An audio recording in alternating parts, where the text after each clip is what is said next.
शेतकरी मित्रांनो, एक तातडीची सूचना अशी आहे की 27, 28 आणि 29 सप्टेंबरला खूप हवामान अभ्यासकांनी आणि हवामान खात्याने देखील खूप जोरदार मुसळधार पाऊस पडेल असा अंदाज वर्तवलेला आहे।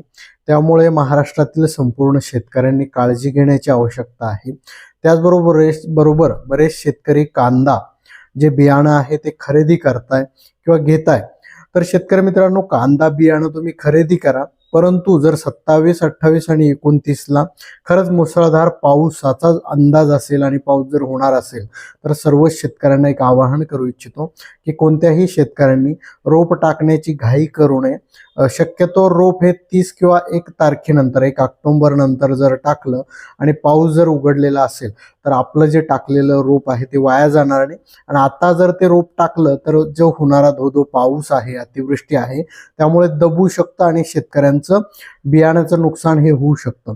त्यामुळे कांदा जे लावणारे शेतकरी आहे, कांदा रोप टाकणारे जे शेतकरी आहेत, त्यांना परत एकदा मी आवाहन करू इच्छितो की तुम्ही कुणीही रोप टाकण्याची, बियाणं जमिनीत टाकण्याची घाई करू नये। त्यासाठी थांबावं आणि वातावरण बघून नंतरच आपलं डिसिजन घ्यावं, जेणेकरून आपलं नुकसान हे होणार नाही। हा मेसेज जास्तीत जास्त आपल्या सर्व शेतकऱ्यांपर्यंत द्यावा मित्रांनो, आणि आपलं नुकसान टाळावं। त्याचबरोबर या अतिवृष्टी सोबत आपलं नुकसान होणार नाही। आपले पाळीव जनावरं असतील तर त्यांची काळजी घ्यावी आणि स्वतःची देखील काळजी घ्यावी। धन्यवाद मित्रांनो।